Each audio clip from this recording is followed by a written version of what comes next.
Every 3 years, volunteers from the community join in a simulated plane crash at the St. George Regional Airport as if it were a real emergency. The mock plane crash gives first responders an opportunity to respond during a mass casualty exercise. The role players as passengers and crew were doctored up with moulage in advance, replicating what real injuries might look like.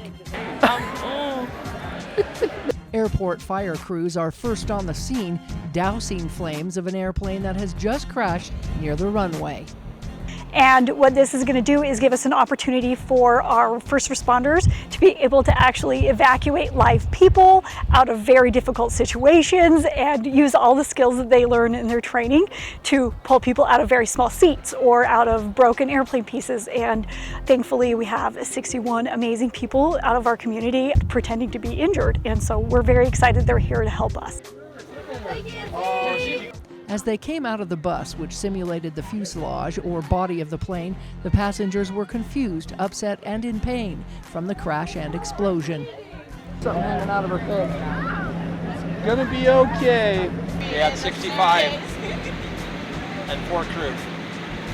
From cuts to breaks to burns and bruises, these participants were then sent out into the airport grounds to play up their injuries. Fortunately, there were more survivors than casualties. On this scenario, we had 10 fatalities, and so with that, we would contact the medical examiner's office. We would contact our local mortuaries because, again, they're the same situation that our EMS providers are put in. First responders assess the passengers' injuries and prioritize them in a triage.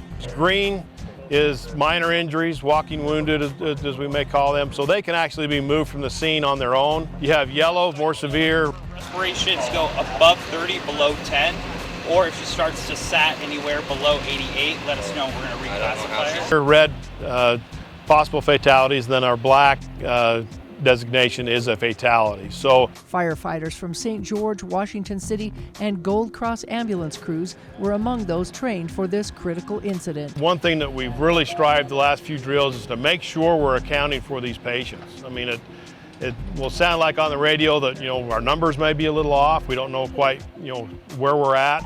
And that does come with these mass casualties. We want to make sure that everyone is accounted for. We know where they were transported, Life Flight and Mercy Flights were also called into action to airlift the most critical. Critically injured would be transported by Life Flight or one of the Air Resources Classic or Mercy Air, like I say, to the trauma centers, either St. George Regional down in Las Vegas or those areas. Those who were less injured boarded the local Suntran bus to the St. George Hospital for a second look. We just heard the crash and then the screams, and then we left.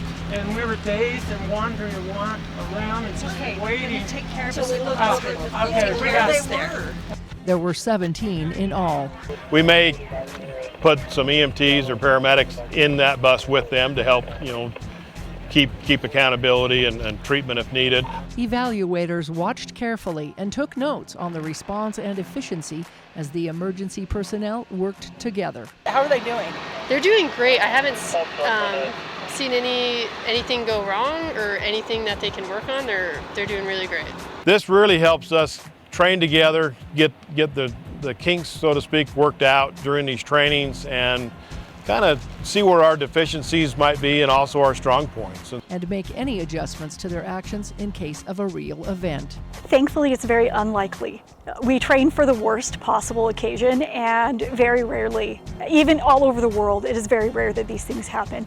But because we're in the public safety business, we want to make sure that our people are trained to the highest level. From the St. George Regional Airport, Melissa Anderson, Community Education News.